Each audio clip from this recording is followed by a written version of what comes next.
From MTN News, this is Montana This Morning. Good Wednesday morning. It's 5:30. Welcome to Montana This Morning. I'm Victoria Hill. Thank you so much for starting your day with us. And I'm Ed McIntosh. As we got more wind in the forecast off and on over the course of the next few days. Also rain and snow. And so let's just take a little blissful break from all of that and gaze at the crescent moon here this morning. At least we have that going for us. And by chance, last weekend, I went through the boxes and found my daughter's winter coat.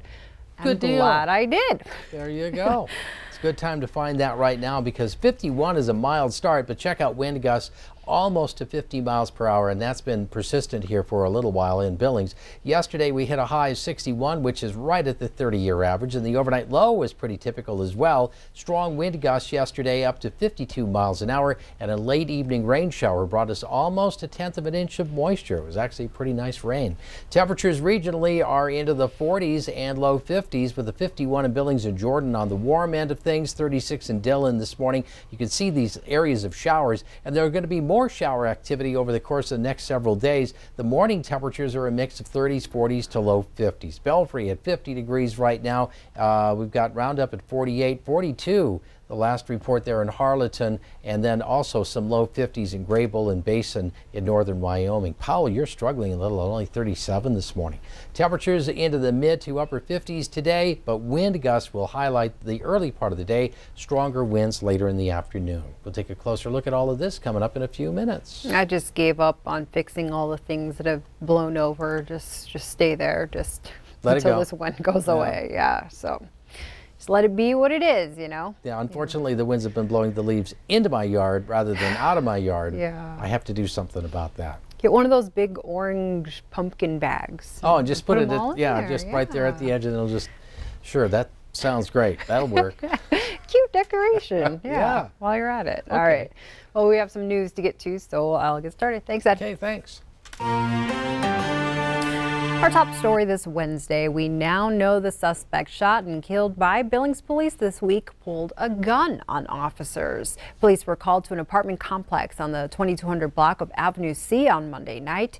A neighbor reported 3 people huddled around vehicles parked at odd angles. When authorities arrived, they tried to detain a 29-year-old Box Elder man for questioning. He struggled and got into a fight with police. He was wrestled to the ground, and that's when officers say he grabbed a gun from his waistband and pointed it at them. At that time, officers Ryland Nelson and Justin Bickford fired shots at the suspect. He was struck multiple times and transported to the hospital where he died. Bickford and Nelson are on administrative leave until an investigation into the incident is complete.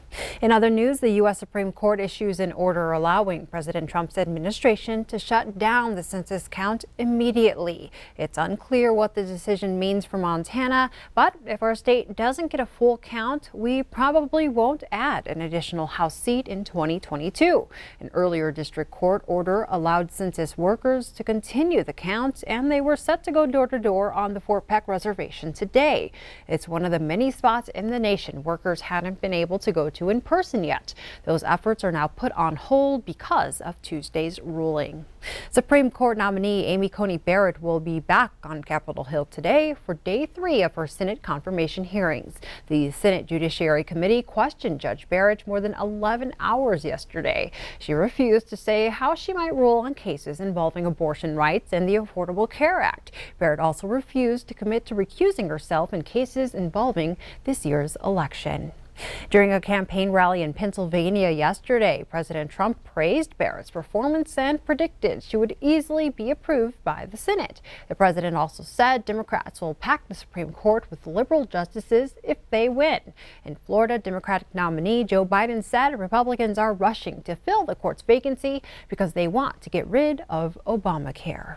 Also making headlines this morning, some of the men involved in the kidnapping plot against Michigan Governor Gretchen Whitmer appeared in court yesterday. At the hearing, an FBI agent revealed there was a second target in their scheme, Virginia Governor Ralph Northam. The 13 suspects were reportedly angry at the 2 Democratic governors over their coronavirus shutdowns. At least 3 suspects were denied bail during Tuesday's hearing. In total, 6 people are facing the federal conspiracy charges. 7 others have been charged by the state.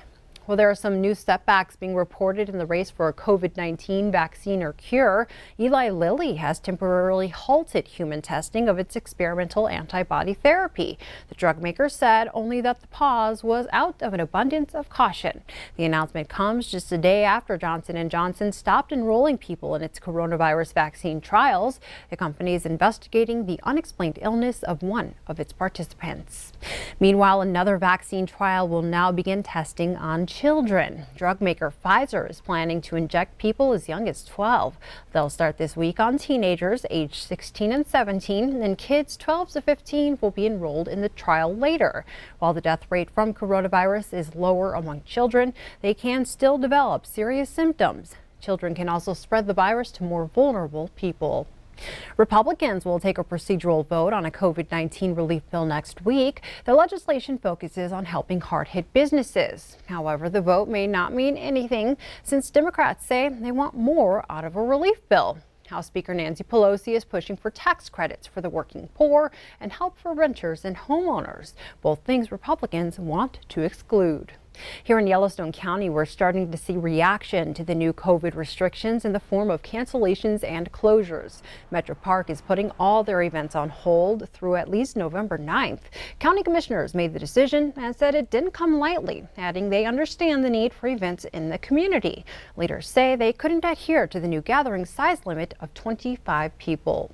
The Billings Public Library will shut their doors to comply with the new restrictions. They won't open today, but staff will continue their curbside service. Through the 9th of November, that will be the only way to check out books. The library will also offer online services. Information on curbside pickup can be found on the Billings Public Library website.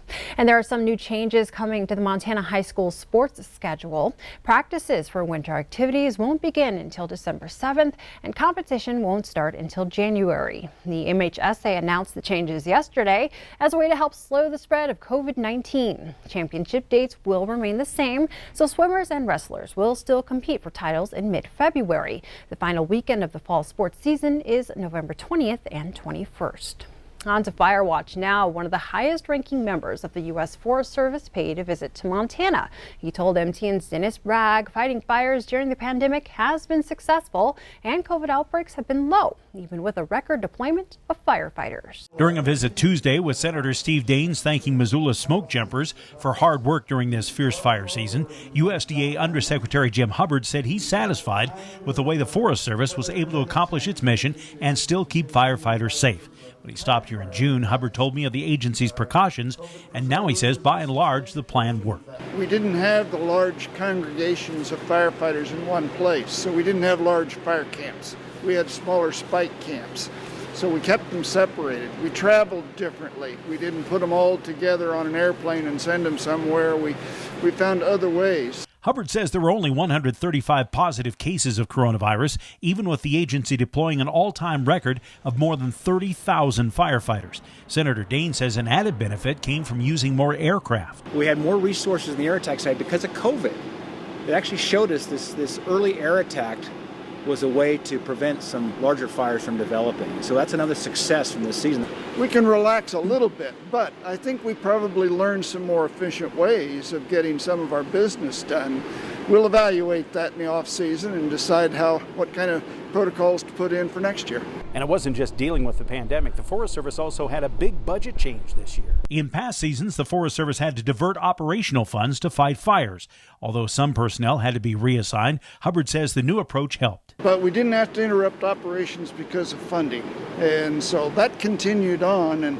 And I think we won't hit all of our targets on forest management or wildfire risk reduction, but we'll come pretty close. In Missoula, Dennis Bragg, MTN News.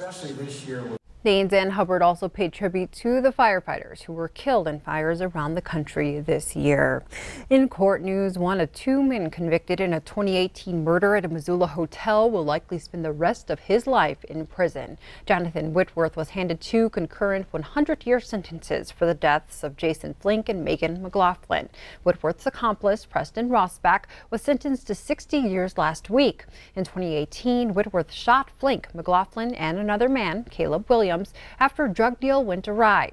Rossback then stabbed the three victims in order to leave no witnesses. Williams survived the attack. As part of a plea deal, Whitworth is eligible for parole in 30 years. Now we go to Butte, where negotiations are underway with city leaders to turn one of the most toxic bodies of water in the nation into clean energy. Mining city officials are in talks with a hydropower company that wants to use water from the Berkeley pit to power the city of Los Angeles. The company is proposing building a plant in Butte to turn the pit water into hydrogen, then transport it to LA via pipeline. However, Butte officials have no timeline for when or even if this project will get off the ground because it is still in the beginning stages.